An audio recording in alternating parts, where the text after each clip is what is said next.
¿Ya está empezando? Ya. En este segundo video les voy a explicar cuál es el concepto de discontinuidad y de una práctica educativa fragmentaria. Bien. Si todos pueden sacar, por favor, si pudieron imprimir el archivo que les envié, os va a ayudar también a poder.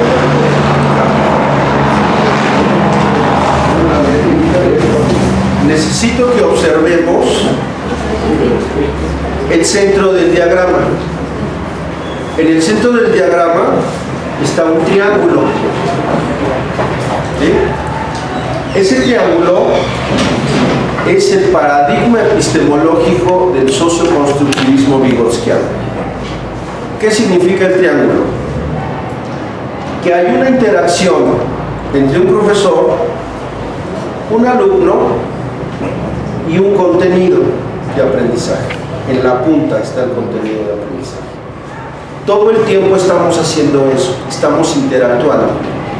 Y además, aquí hay una flecha bidireccional que simboliza que debe haber un proceso de interacción entre estos dos sujetos, el alumno y el profesor. Cuando el proceso de interacción no tiene la bidireccionalidad, ¿qué es lo que ocurre?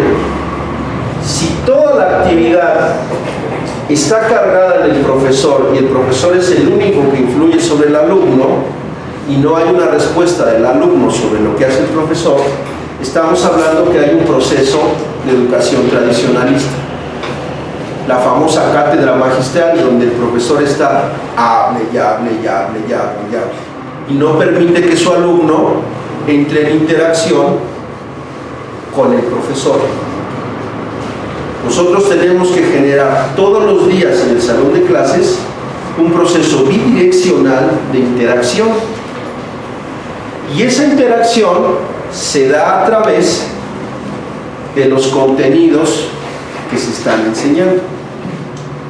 En este caso, los contenidos están plasmados, están asentados en lo que ya había explicado en la sesión pasada, una secuencia didáctica.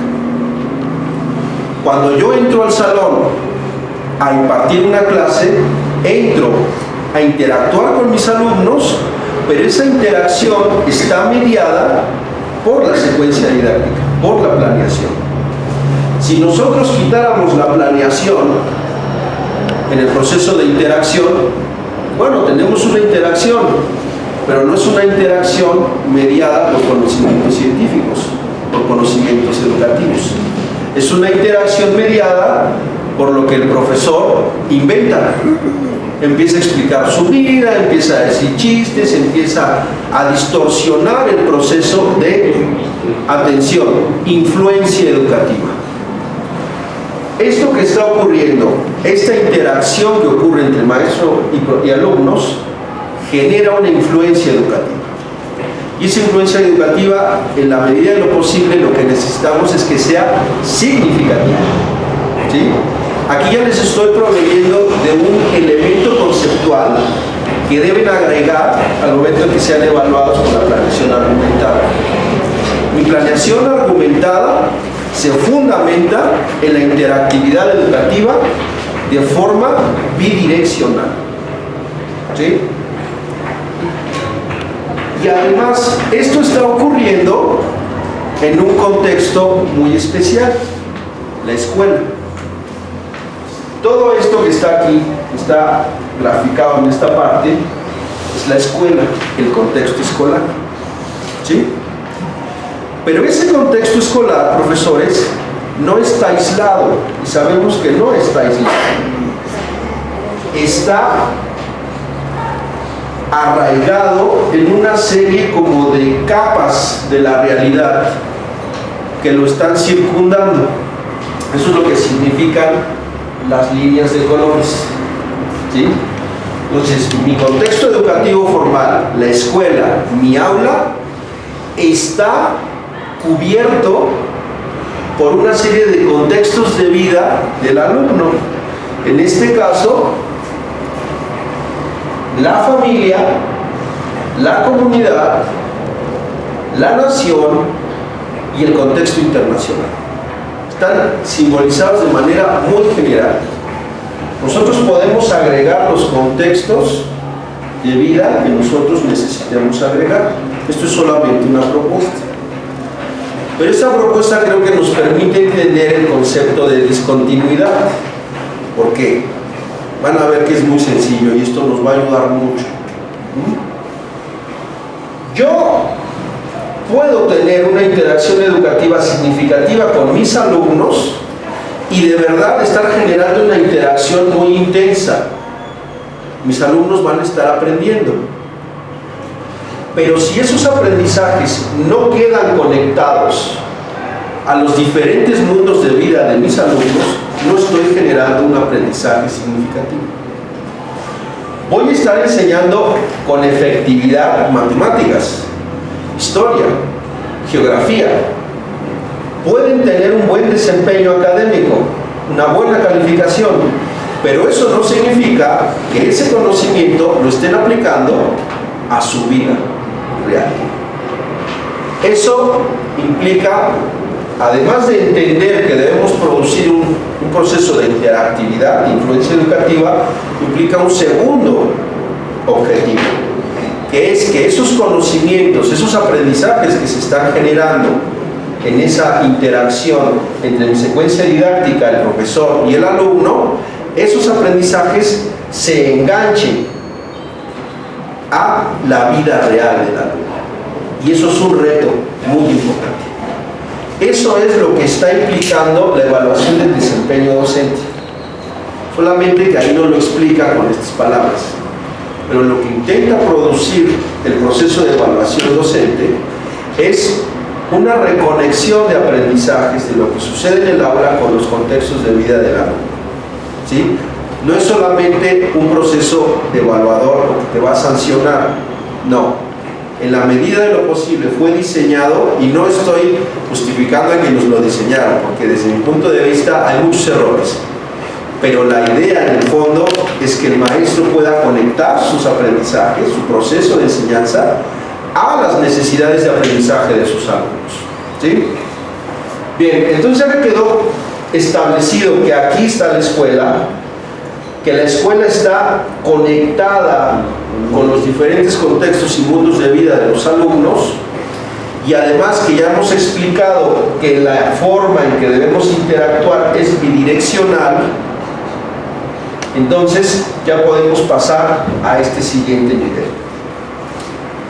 La secuencia didáctica, que es aquello con lo que estoy interactuando con mi alumno, tiene que incluir necesariamente en las actividades que se están diseñando algún problema, algún caso, alguna situación real por la cual el alumno va a transferir los conocimientos disciplinarios a un planteamiento de problema de su vida real. Pero para eso necesitamos conocer cuáles son los problemas reales que existen en el mundo de vida del alumno. Y eso no lo hacemos, compañeros. Llegamos y estamos muy focalizados en lo que estamos tratando de enseñar, en el contenido disciplinario, pero desconocemos muchas de las cosas que ocurren alrededor de nuestro alumno y que le dan o que le generan estas necesidades de aprendizaje. ¿Qué ocurre entonces? El alumno está transitando todo el tiempo en estos diferentes mundos de vida. Está con su familia, está en el mundo del trabajo, regresa a la familia, vuelve a ir al mundo del trabajo. Es decir, tenemos una trayectoria, todo el tiempo estamos fluctuando en diferentes contextos. ¿Sí? No solamente estamos en la escuela. Nosotros pensamos que la vida es, el ombligo del mundo es la escuela, porque trabajamos en ella. Pero para nuestros alumnos no es el centro de la vida. El centro de la vida está en otro punto, en otro momento. En la novia, en el novio, en los problemas de su familia, etcétera, etcétera. Porque está desarrollándose. Nosotros estamos acompañando el desarrollo de ese ser humano, el desarrollo psicológico de ese ser humano. Pero ese ser humano tiene que ser preparado para la vida. Eso es lo que nos indican muchos marcos teóricos de competencias, etc. Pero espero que quede mejor explicado con esto que estoy tratando de graficar. Estas flechas que están aquí simbolizan esa trayectoria que tienen nuestros alumnos y que van a tener durante toda su vida. Van a estar fluctuando en los diferentes contextos de vida de manera, esperemos, positiva. Es decir, no por nada estamos nosotros en la base de todo el diagrama. Gracias a lo que ocurre en la educación y en lo que generemos en los contextos de educación formal, nuestros alumnos van a poder seguir desarrollándose exitosamente para la vida y van a poder insertarse en el mundo del trabajo, en el mundo de la familia, en los diferentes contextos que constituyen su realidad, la religión inclusive, los grupos recreativos, etcétera, etcétera. Ahora, las flechas tienen que ser entendidas de dos formas. El tronco de la flecha, la parte más larga, no la punta, el tronco de la flecha está indicado, aquí no se ve muy bien, pero ya que lo puedan abrir en su computadora, aquí está indicado de esa forma. Los troncos de la flecha son las competencias genéricas, ¿sí? Es con lo que nuestros alumnos están constantemente trasladándose por esos contextos de vida. La vida en sociedad, el trabajo en equipo, las habilidades de la comunicación oral y escrita, las competencias cívicas, etcétera, etcétera. Como lo queramos entender desde el modelo de competencias que querramos usar, ¿sí? No voy a entrar ahorita en polémica sobre cuál es el mejor. Es una polémica un tanto estéril. Lo importante es que entendamos que estas flechas, que es la mayor parte de la trayectoria, tiene que ser sostenida con la aplicación de aprendizajes que implican las competencias genéricas. Y en la punta, cuando hay una conexión entre una flecha y una flecha, eso simboliza un momento específico en la vida del alumno. Va con sus competencias genéricas, pero está conectado en una situación que implica que le ofrecen trabajo. Su papá puede ser albañil y además su papá le dice: ¿sabes qué? Me tienes que acompañar a trabajar en las tardes. Bueno, pues ese alumno en ese momento de su vida necesita desarrollar competencias específicas, ¿sí? Porque esa situación de su mundo de vida se lo está indicando. Un joven que está ayudando a su papá a construir una casa desarrolla competencias específicas bien diferentes a las que desarrolla un joven que su papá sea médico. ¿Vamos bien? Son diferentes sus competencias específicas. Por un lado, ambos, los dos, deberán tener competencias genéricas: saber llevarse bien en un juego de fútbol, saberse respetar, saberse llevar a cabo una competencia sana. Pero cuando salen de esa actividad y vuelven a sus mundos laborales, el chico que trabaja en la construcción tiene que aplicar competencias específicas que está desarrollando en ese contexto de vida. ¿Vamos bien? Y además, mágicamente, no necesita ir a la escuela para aprender a sacar un nivel, porque esos aprendizajes se desarrollan en esas condiciones del contexto real. Espero que vayamos bien hasta ahí. Entonces, competencia genérica, pero en los momentos, hay momentos de entrecruzamiento en la vida de los alumnos que necesitan generar entonces competencias específicas, ¿sí? Y así nos vamos a ir durante toda la vida. Imagínense un alumno que está interactuando de forma muy intensa con sus profesores, que tienen una secuencia didáctica que está conectada a los diferentes mundos de vida, con las actividades que se están generando, que le dan sentido al alumno por ir a la escuela, y además eso que hacemos en la escuela le está ayudando a fundamentar su trayectoria personal de aprendizaje. De tal manera que hoy pues nos parecen muy jóvenes, están en la secundaria, pero esos jóvenes dentro de 5 años van a estar generando el tejido social económico de nuestro país, ¿sí? Cualquier cosa que hagamos hoy en el aula se va a ver reflejado hasta el final de esa trayectoria de aprendizaje, ¿sí? Vamos imaginando, entonces, más bien imaginando no, el concepto que quiero explicar, el central es el de interconexión. Si entendemos ya así la trayectoria de aprendizaje de un ser humano, un niño de preescolar, un adulto mayor, se utilizaría para cualquier tipo de profesor, de persona. Entonces, a lo que voy es que la secuencia didáctica, que es aquello con lo que se está generando la interacción educativa, debe de tener en su diseño forzosamente algo de los contextos de ese mundo de vida del alumno.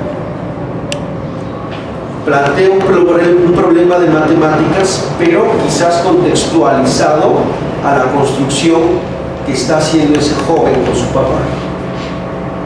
Plantea un problema de historia, pero fundamentado en un problema que esté viviendo la comunidad. Por ejemplo, en las comunidades donde están nuestras escuelas, en la zona escolar, tienen muchos problemas de agua. Y siempre hay muchos problemas de organización ejidal, y que esto y que el otro. Los jóvenes lo saben. Eso es un problema histórico real, que tiene que ser abordado con las nociones de la historia que está aprendiendo en la escuela, ¿sí?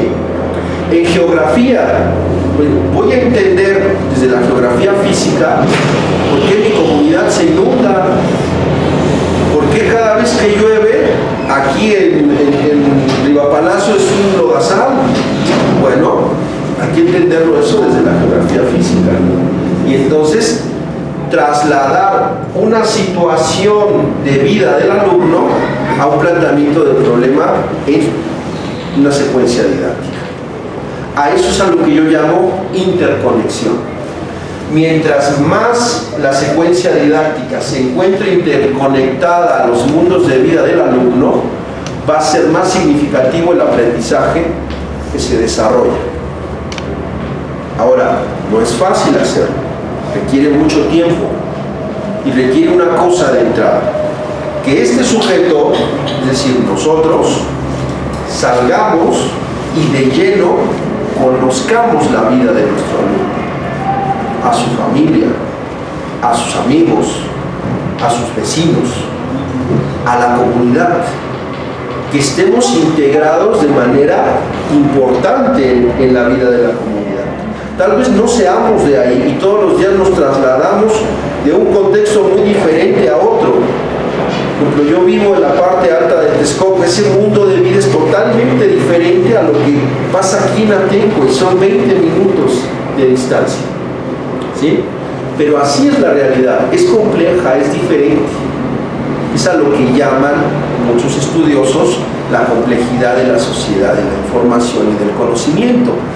No lo que funcione para un contexto va a funcionar para otro, maestros. Yo puedo enseñar geografía en Atenco, pero los problemas que tengo que generar y construir en mi secuencia didáctica para generar aprendizajes significativos son los de Atenco, no son los de San Jerónimo Mananco. ¿Vamos bien? Fallamos, número 1, porque de entrada siempre estamos abusando del modelo tradicional. No estamos interactuando con nuestros alumnos. Todo es magistral.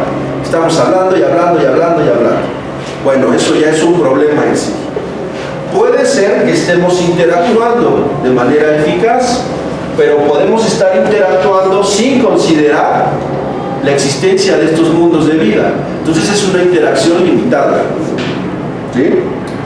¿Qué es lo que necesitamos entonces? Una secuencia didáctica que vaya de menos nivel de complejidad a mayor grado de complejidad en el desarrollo de aprendizajes desde dos elementos: los aprendizajes disciplinarios de los contenidos y los aprendizajes transversales, que es lo que le va a ayudar a fundamentar sus competencias de una manera más integrada a sus necesidades de aprendizaje. Y bueno, finalmente lo que significa esta elipse, lo que quiere simbolizar, es que esta interacción que tiene el alumno con la escuela y con sus diferentes mundos de vida tiene que ser una interacción elíptica donde él puede ir desarrollando, construyendo conocimientos, que al final de cuentas todo lo que ocurre en este camino que llamamos trayectoria de aprendizaje tiene que ver con la construcción del conocimiento.